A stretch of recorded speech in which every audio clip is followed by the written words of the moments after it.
Welcome back to the deep dive. You know, usually when we start these conversations, we're trying to solve a pretty specific problem. Right. Something concrete. Exactly. How to invest better, how to understand a news cycle, maybe how to learn a new skill. But today feels different. It really is. Yeah, it feels like if you're listening to this, you're probably the kind of person who senses that the ground beneath the internet is shifting. Mm-hmm. But you can't quite put your finger on why it's shifting. You can't, and you want that shortcut, right? Yeah. You want to get it without having to read, I don't know, 40 different white papers and 3 philosophy textbooks from the 60s and a stack of GitHub commits just to get there. Which is, I mean, let's be honest, that's what it would take. It is, and that is why we are here. It is, and honestly, shift might be too mild a word. I think what we're looking at is a complete architectural rewrite of how digital things exist. It feels massive. And I have to admit, when I first looked at our stack of research for this deep dive, I was pretty intimidated. We have Arthur Koestler's philosophy. We have some very heavy computer science about distributed hash tables. We have AI white papers. It's a lot. It's a cross-disciplinary beast, for sure. It is. So instead of a gentle warm-up, I kind of want to just rip the Band-Aid off. Let's do it. I want to start with what the source material calls the sharpened blade. For you listening, this is the core thesis statement of all the research we analyzed. It is incredibly dense. I mean, it sounds like something a time traveler would whisper to you before vanishing. That's a great way to put it. So I'm just going to read it verbatim. And don't panic. Just let the words wash over you. And then we're going to spend the next hour taking it apart piece by piece with a wrench. Ready? I'm ready. Okay, here it is. In cyberspace's ontological flux, where being nests as sovereign Holons, how does Holochain's P2P lattice, pierced by wind tunnel's verifiable gaze into distributed storms, ally an Aristotelian parity with OpenServ's AI organs to ignite Web4's agentic gold rush? It's poetry in a very nerdy way. It's a mouthful. I mean, ontological flux, sovereign Holons, Aristotelian parity. My first reaction was, okay, someone just bought a thesaurus. But as I got deeper into the source material, I realized these aren't just buzzwords. No, not at all. There's specific coordinates on a map to a new world. So let's start there. You said this isn't just a shift, and that statement is dense because the change is so big. You mentioned the word ontology. I did, and I'm glad you brought that up because it's the key to the whole thing. We aren't just talking about a software update. This isn't iPhone 15 to iPhone 16. We're talking about ontology. Which is a philosophy term, right? The study of being. Exactly. Ontology asks the fundamental question, what is a thing? How does a thing exist? In the physical world, it's pretty simple. A rock exists because it's made of atoms, it takes up space, it has mass. Okay, easy enough. But in the digital world we have now, let's call it Web 2. How do things exist? How does your email exist? Or your bank balance? Or your character in a video game? Well, they're on a server somewhere. Exactly. They exist because a server, owned by Google or Chase or Blizzard, says they exist. They're just entries in a centralized database. They don't have their own independent existence. They're shadows. And there it is. That's the Plato's cave metaphor from the source material. That's the one. Right now, we are all sitting in the cave. We're looking at the shadows on the wall, our social media profiles, our game items, our digital money, and we think they're real, but they're not. They're just projections. If Google turns up the server, the shadow disappears. Poof. Poof. Gone. The object had no independent reality.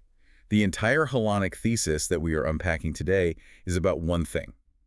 Moving out of the cave. It's about building a digital world where things, users, assets, AI agents, can exist independently of any single server or platform. So in this new world, this Web 4, if the server turns off, I don't disappear. My stuff doesn't disappear. There's no server to turn off. That's the whole point. Okay, wow. That is a bold claim. So our mission for this deep dive is to decode that sentence, to understand how we move from what the sources call the town hall model of current blockchains to this new biological model of Web 4. A huge leap. And we've got a serious stack to get through to do it. Koestler's philosophy and the ghost in the machine, the holochain architecture itself, these wind tunnel testing simulations, OpenServ's AI agents, and this really controversial idea of the new base Solana bridge being a kind of Trojan lure. It's a journey, like you said, from deep philosophy to hardcore engineering and then right into market strategy. Let's start at the beginning then. The philosophy, segment 1. The ontology of the Holon. The word Holon itself, it really does sound like a particle from a sci-fi movie. Captain, the Holon drive is failing. It does. But this idea goes all the way back to 1967. Right, Arthur Koestler. Arthur Koestler, in his book The Ghost in the Machine, He wasn't a computer scientist. He was trying to solve a puzzle in biology and sociology. He looked at the world around him, at living systems, and he realized that there's no such thing as a whole that isn't also simultaneously a part. Okay, walk me through that. Because I feel like a whole person. I feel pretty self-contained. You do. You feel like a whole person, absolutely. Yeah. You have autonomy. You decide what to eat for lunch, what to say next. That's what Koestler called your tendency for self-assertion. You look inward and you say, I am me. I am a sovereign entity. Okay, that makes sense. But can you exist entirely alone? In a vacuum? I mean, no, I'd get pretty lonely, and I wouldn't have food or shelter or electricity. Right. You are a dependent part of a family. You're part of a company, a city, a nation, the biosphere itself. To survive, you have to look outward and cooperate. You have to integrate. That's the other tendency. Integration. So it's two forces pulling at the same time. A constant tension. Koestler called this the Janus phenomenon, after the two-faced Roman god. A holon is any entity that is two-faced in this way. It looks inward to maintain its autonomy and rule itself. And it looks outward to be a reliable, functional part of the larger whole. A cell is a good example, right? A perfect example from the source material. A single cell in your body is a complete sovereign whole. It has its own membrane, its own nucleus, its own agenda for metabolism and survival. It's a little universe. But it's also just one tiny part of a tissue. And that tissue is part of an organ, like your heart. And the heart is a whole with its own job, but it's also just one part of your circulatory system. And that system is part of you, the organism. It's nested. So it's not just a hierarchy, like a top-down org chart. The sources call it a holarchy. Exactly. A holarchy. It's a system of nested, semi-autonomous holons. Let's take a business example. Think about the marketing department in a big corporation. Is it a whole? In a way, yeah. Yeah. It has its own budget, its own director, its own internal goals and culture. Right. It has boundaries. It self-organizes. But it's also a part of the larger company, isn't it? It has to integrate. If the marketing department decides, you know what, we're going to stop selling the company's product and start selling lemonade on the side because we want total autonomy. They get fired. The whole department gets shut down. It fails the integration test. But what about the other way? If the CEO micromanages every single email the marketing interns send, what happens? And this department grinds to a halt. It becomes paralyzed. It loses its self-assertion. It stops being a creative, functional holon, and it just becomes a robotic arm of the CEO. Yeah. A healthy system, a holochain, maintains that balance at every level. Your brain doesn't have to tell each individual white blood cell which virus to attack. The cells are smart enough to figure it out on their own. Okay, I think I've got the biology and the philosophy down, but how does this map to the internet? Because right now, the internet feels incredibly top-down. It is entirely top-down. And that's the dumb terminal problem. Your laptop, your phone. Yeah. It is not a holon on the internet. It's a client. It constantly has to ask for permission. Please, Google server, may I see my emails? Please, Facebook server, may I post this photo? You have almost no self-assertion. You only have integration on their terms. And if they say no, if I get deplatformed, I'm just stuck. You're silenced. You're cut off. The Holonic Thesis argues that for the internet to evolve into a truly resilient, living system, we have to turn every device, every user, and yes, every piece of software into a holon. We need mutual sovereignty. That's the term. That's the term. It's a simple, profound idea. I respect your boundary, you respect mine. I hold my own data. I write to my own ledger. I don't ask a central server for permission to exist online. I just exist. And when you and I want to interact, we do it as peers. That sounds, it sounds great in theory, but it also sounds incredibly chaotic. If everyone is their own sovereign boss, how do we agree on anything? How do we prevent total anarchy where everyone can just lie about how much money they have, for instance? And that is the perfect transition, because you've just put your finger on the hardest problem in distributed computing. How do you get order without a king? How do you get truth without a central authority? This brings us straight to the engineering. Segment 2, the narrative and the architecture of agency. And this is where we have to talk about Holochain. We do.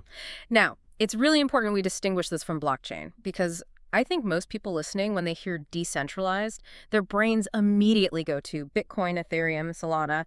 Isn't blockchain already doing this whole no king thing? This is maybe the most common and most important misconception. Blockchain decentralizes the ownership of the ledger, but it centralizes the state. Okay, you've got to break that down for me. Centralizes the state. What does that mean? Okay, imagine a giant town hall meeting. This is the best metaphor for how Bitcoin or Ethereum works. Every time you want to do anything, let's say buy a coffee, You have to walk into this massive room, stand on a podium, and announce to absolutely everyone, I, the host, am giving $5 to the barista over there. And everyone in the entire town hall has to listen to my coffee announcement. Everyone.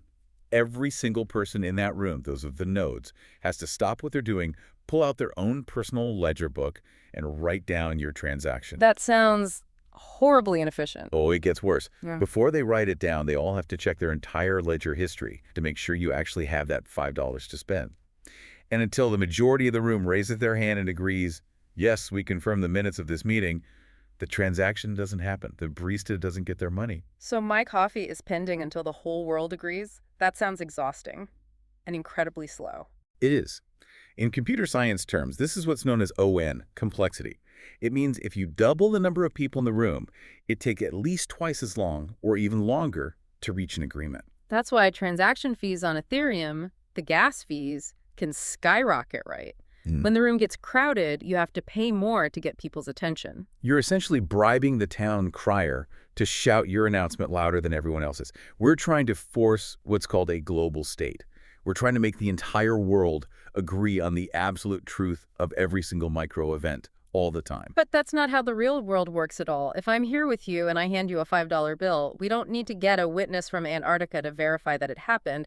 It's just between us. Precisely. Real life is agent-centric. It's relative. Our transaction is our business. And that is the fundamental architectural shift that Holochain makes. It moves from a single global ledger to countless agent-centric source chains. Okay, so let's run the coffee shop example again, but in the Holochain model, what happens? Okay. You have your own ledger. It's called your source chain, and it lives right there on your phone. It's like your personal financial diary. The coffee shop has its own source chain on its device. Right. You open your app, you create and sign a transaction on your own device that says minus $5 to the coffee shop. The shop's device sees that and signs a corresponding entry on its chain, plus $5 from the host. You swap these signed receipts cryptographically. Done. That's it. No town hall, no global announcement. No town hall. It's a private peer-to-peer interaction between two sovereign Holons. But wait a minute, I have to play the skeptic here. This sounds too easy. If it's just a private conversation between me and the coffee shop, what stops me from walking next door to the bookstore and spending that exact same $5? If nobody else in the world knows I already spent it, I can double spend. And that's the integration part of the Holon. Remember, Genus has two faces. You have your private, self-assertive face, that's your source chain. But you must also have a public integrative face. In Holochain, this is handled by something called the DHT, the Distributed Hash Table. The DHT. So the source material describes this as BitTorrent plus Git. This is the BitTorrent part of that equation. You got it. Think of the DHT as a shared community space. It's like reliable gossip. When you in the coffee shop do that transaction, your devices are programmed by the application's rules, its DNA, to automatically publish a copy of that signed receipt to this shared space. To the whole world? Are we back at the town hall? No, and this is the critical part. Not to the whole world, just to a small random sample of your neighbors in the network. How many neighbors are we talking about? It can vary, but let's say 20 or maybe 50 other nodes, a tiny fraction of the network, a small neighborhood watch. Not a global police force. Okay, so now when I go to the bookstore and try to spend that same $5 again? The bookstore's device does a quick check. It asks the network, specifically, it asks the neighborhood responsible for holding records related to your account. Hey, does this $5 bill still exist? And your neighbors check their records and reply, actually, no. We're holding a cryptographically signed receipt from 5 minutes ago where you spent it at the coffee shop. And they flag me. My transaction gets rejected. It gets rejected. But notice the language here. Your neighbors don't act like police. They're not a centralized authority that actively surveils you to prevent crime. They act like an immune system. That's a huge distinction. It's the most crucial distinction in the source material. A police force is top-down. It tries to stop bad things from happening. An immune system is distributed, it's bottom-up, it doesn't look for criminals, it waits for a signal that doesn't belong. A virus, or in this case, a fraudulent transaction that breaks the rules, and it produces antibodies. The network's own cells simply reject the bad data. What if the neighbors are malicious? What if I'm a sophisticated attacker and I bribe or control those 20 neighbors to lie for me? That's where the geometric and cryptographic redundancy comes in. The neighbors can be queried. The data is hashed and distributed in such a way that colluding becomes exponentially more difficult the more people you try to fool, because the validation rules, the DNA of the app, are held by everyone. If you and your neighbors present data that breaks the fundamental rules of physics for that app, you are, by definition, cryptographically rejecting yourselves from the organism. It's self-healing. It fences off the infection. It is, and the most beautiful part is the efficiency. Because you don't need global consensus, the computational load shifts from O(n), where it gets slower with more users, to O log n. That's a fancy way of saying the more people who join the network, the faster and more powerful it gets, because you have more neighbors to share the load with. It's the complete opposite of a blockchain bottleneck. The polar opposite. And that efficiency shift has a massive real-world implication. Which is that you could run this on anything. Anything. Yeah. Your phone, a cheap Raspberry Pi, your smart fridge, a low-power device in a developing country. You don't need a warehouse full of GPUs burning down a rainforest to secure the network. The security emerges from the geometry of the connections and the integrity of the agents, not from burning a continent's worth of energy. Okay, so we have this incredibly elegant biological philosophy and now an architecture that seems to mirror it. But I have to voice a concern. It sounds fantastically complex to build and test, distributed storms, gossip protocols, self-healing networks. How do we actually know it works at scale? That is the question. It's one thing to have a beautiful white paper. It's another thing entirely to keep a billion-dollar economy safe and running smoothly. And you've just hit on the question that has dogged Holochain and projects like it for years. The biggest piece of skepticism has always been, it sounds great, but it's too complex. It will never scale reliably. Right. And that leads us directly to segment 3, the news, the crucial development that changes the game. And that is wind tunnel. I love that name. It immediately makes me think of turbulence, stress, chaos. What exactly is wind tunnel in this context? It's a test orchestrator, but that's underselling it. It's a stress testing tool on steroids. Think about how you design a new fighter jet. You can have the most perfect blueprints. The math can look great on paper, but you don't really know how it will perform until you stick a model in a wind tunnel and blast it with air at Mach 2. You have to see where the vibrations start, find the weaknesses, see if the wings rip off. You have to simulate the chaos of reality. Because P2P networks are inherently chaotic. They're like weather systems. Nodes are constantly going offline and coming back on. Someone closes their laptop, someone's Wi-Fi drops, messages get lost in transit, latency spikes. Wind tunnel is a tool that allows developers to create these distributed storms in a controlled environment. Give me a practical scenario. What does a storm look like in code? Okay, let's say you build a decentralized Twitter alternative on Holochain. It's running great. You've got a few thousand users. Then suddenly, a major celebrity with 50 million followers joins and posts for the first time. Boom! You now have 50,000, maybe 100,000 nodes, all trying to follow one specific agent in the network in the span of about 10 minutes. In a traditional system, that's basically a distributed denial of service attack, a DDoS. It looks exactly like one to the network. In a naive P2P architecture, that celebrity's single node would be completely crushed. It would run out of memory, the network connection would saturate, it would crash, the gossip protocol would get hopelessly clogged, the whole thing could grind to a halt. So wind tunnel lets you test for that scenario before it happens in the wild. Precisely. It allows a developer to spin up 50,000 simulated agents on a server, program them to all hit that one celebrity node simultaneously, and then, and this is the really cool part, watch what happens. It's like getting a distributed MRI of the entire network under extreme stress. An MRI, so you're not just looking to see if it crashes or not, you're looking deeper. Much deeper. You're measuring things like Zoom call latency across the whole network. You're measuring gossip consistency. How long does it actually take for the 50,000th person to see the celebrity's first post? Does the network partition itself? Do the neighbors of that celebrity node get overwhelmed? And if so, how does the network reroute the traffic? It gives you hard data on performance bottlenecks. And the big news, according to the DevPulse reports we looked at, is that wind tunnel has recently moved from being just an internal tool for the core developers to being a public-facing utility that any app developer can use. Yes, and that is a massive milestone because it validates what engineers call the operating envelope. It's no longer a matter of guessing or hoping. We can now say with verifiable data, this social media application can handle 100,000 active users with an average post-propagation time of 200 milliseconds, even if 30% of the nodes unexpectedly drop offline during peak load. Wow, that completely changes the conversation from, I believe this technology will work to here's the data proving how and when this technology works. Correct. It transforms the faith required of early adopters into the assurance needed for mainstream enterprise-level applications to be built.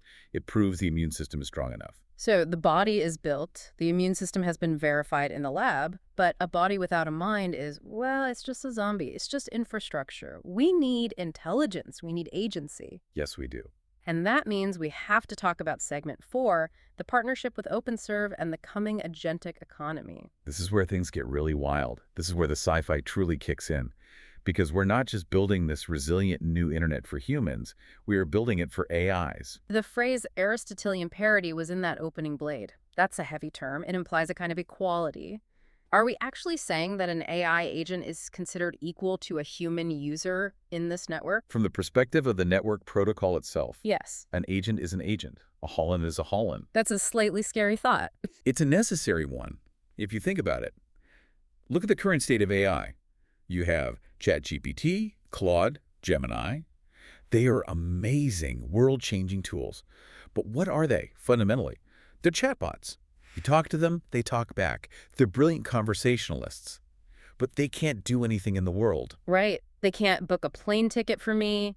They can't negotiate and sign a contract on my behalf. I can't give ChatGPT my credit card and say, go invest this money for me. No, absolutely not. And why not? Because ChatGPT doesn't have a bank account. It doesn't have a legal identity. It's just a piece of software running inside OpenAI's secure server farm. It has no agency. OpenServ is a platform designed to change that. They're focused on moving from chatbots that talk to autonomous agents that do. Okay, so explain the AI co-founder concept from their white paper. That was fascinating. Right, so imagine you have an idea for a new online business. Let's say, I want to build a marketplace for rare vintage sneakers. Yeah. In the current world, you'd have to go hire a web developer, a financial manager, a marketing expert. A whole team. A whole team. In the OpenServ model, you don't hire people. You spin up an AI co-founder suite. You instantiate an AI CTO agent whose job is to build and maintain the website. You spin up an AI CFO to manage the wallet and the accounting. You create an AI CMO to run targeted ad campaigns. And these aren't just giving you text prompts like, here's how you could code a website. They're actually doing it. They're actually doing it. These are agents that can execute code, deploy applications, sign cryptographic transactions, and manage data flows. And here's the giant catch. The reason why Holochain is absolutely essential to this vision. If that AI CFO is running on a centralized Amazon Web Services server who really owns and controls the money. The server owner. Amazon, or, well, whoever runs OpenServ. Right. If OpenAI or Google changes their terms of service, your AI CFO could just disappear. Along with all its business logic and potentially access to your funds, that is simply not acceptable for building a real robust economy. For an agent to be truly autonomous and trustworthy, it needs sovereign identity. So the AI itself needs to be a Holon. Precisely. The AI agent needs its own source chain. It needs its own private key that is provably under your control or the control of rules you've set for the agent. It needs to live on the distributed network as a peer among peers, not inside a walled corporate cloud. Okay, but this immediately brings up a massive safety and alignment question. If I unleash an AI CFO with access to my company's crypto wallet and it's a sovereign Holon, what stops it from going rogue, draining the account, and sending all the money to a hacker? That is the multi-trillion-dollar question. And the answer within these Holonic architectures lies in baked-in reputation or karma systems. In this kind of network, trust is never assumed. It must be earned cryptographically over time. Every single action that agent takes, every transaction, every code commit, every message is signed and recorded on this public source chain. So it has a permanent, unforgeable track record. A permanent, unforgeable, and fully auditable record. If an agent acts maliciously, if it steals funds or fails to deliver on a service it was paid for, that action is visible to the entire network. The immune system we talked about earlier kicks in. Other agents will programmatically stop trading with it. It loses its karma. It gets a bad credit score, basically. A catastrophic one. And in a hyper-connected agentic economy where everything runs on reputation, a loss of reputation is a death sentence. An agent with a 0 trust score is inert. It can't execute a single command because no other agent will interact with it. So you're not trying to build a perfectly aligned AI in a box. You're creating an environment where honesty and cooperation are, by definition, the most mathematically profitable long-term strategies. We are creating an economic environment that selects for cooperation. and that is the agentic gold rush. It's not about humans digging for gold. It's about millions of these autonomous agents, self-organizing, prospecting for compute resources, prospecting for verified truth, trading services with each other at the speed of light to build new businesses. But these agents need resources to get started. They need capital to pay for things. And right now, all the money, all the liquidity isn't on Holochain. It's on Bitcoin, Ethereum, and especially the high-speed chains like Solana. Which brings us to the most controversial part of this whole thesis. Segment 5. The trap. Or, as the sources call it, the Trojan lure. So we just saw the news. The Base Solana bridge is live. Base is Coinbase's big Layer 2 network. Solana is the high-speed, high-hype casino chain. They are connecting them, letting value flow freely between them. On the surface, this just looks like good news. Interoperability is good. It is good, but you have to look at the underlying architecture and the why. Why do people, right now, in 2026, go to a chain like Solana? To speculate, to trade meme coins at lightning speed, to gamble. Right. It's the town hall meeting on steroids. It's a massive, crowded room where everyone is screaming and throwing money around at incredible speed. It has enormous liquidity, billions and billions of dollars of gold, but it is architecturally fragile. It relies on that global consensus. It requires massive, expensive hardware to run a node. It is the polar opposite of agent-centric. So the Holonic Thesis views these massive popular chains not as the future, but as a resource to be mined. That's the core of the bootstrapping theory. You build a bridge to the old world not because you want to live there, but because you need to extract its value. You want to create a one-way street to suck that liquidity out of the centralized town hall into the distributed agentic economy. It's like a vampire attack, a term we've heard before, but for an entire economic model. It's a bit more symbiotic than a classic vampire attack, but yes, that's the idea. Think of the bridge as a sophisticated filter. On one side, the Solana side, you have this massive pool of raw, speculative, dumb capital. You bridge that capital over to the Holonic side, to the OASIS, and suddenly that capital becomes smart. It can be put to work, allocated and managed by these sophisticated AI agents to actually build things, to perform real economic work. So in this metaphor, Solana and Base are selling the picks and shovels for the gold rush. They attract the masses. But Holochain is building the railroad that will actually support the new civilization. That is the perfect metaphor. And if you look at history, the people selling picks and shovels do very well in the early days of a gold rush. But it's the person who builds the railroad who owns the future. The bridge is the lure. It's designed to get people and their capital to cross over. Once they experience a world where they truly own their data, own their AI agents, and can transact with zero gas fees, why would they ever go back to the casino? That makes a ton of sense. You offer them the shiny, familiar toy, and then you use it to onboard them to a fundamentally better world. So what does that better world actually look like? Let's zoom out for the final segment. Segment 6. The vision. What is the OASIS? OASIS. It's an acronym from the source material. Open, Advanced, Secure, Interoperable, Scalable System. A terrible acronym. It is. But it's a brilliant concept. It immediately makes me think of Ready Player One. And it's very, very close to that core idea. The holy grail of the metaverse, of Web3, of everything we've been talking about, is this idea of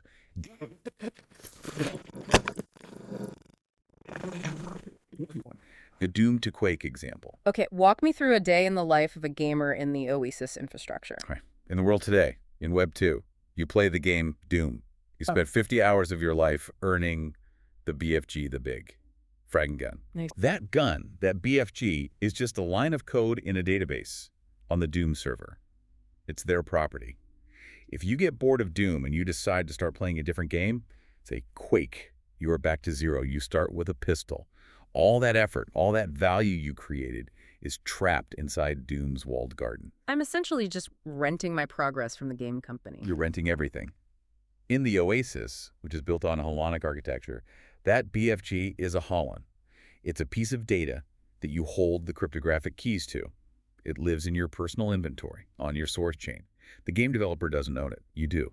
So I literally have the file for the gun on my own device. You have a cryptographically verifiable claim to it. Yeah. The network can prove you earned it according to the rules of Doom. Yeah. Now you close Doom and you load up Quake. The Quake game engine is programmed to scan your local Holon inventory. It sees the BFG Holon. It recognizes the weapon class data standard that both games have agreed to use. And boom, You load into the game, Yeah. and you have your gun in Quake. The item transcends the application. The item, the data, is independent of the application. Now expand that idea. Your avatar itself is a Holon. Your karma, your global reputation score, is a Holon.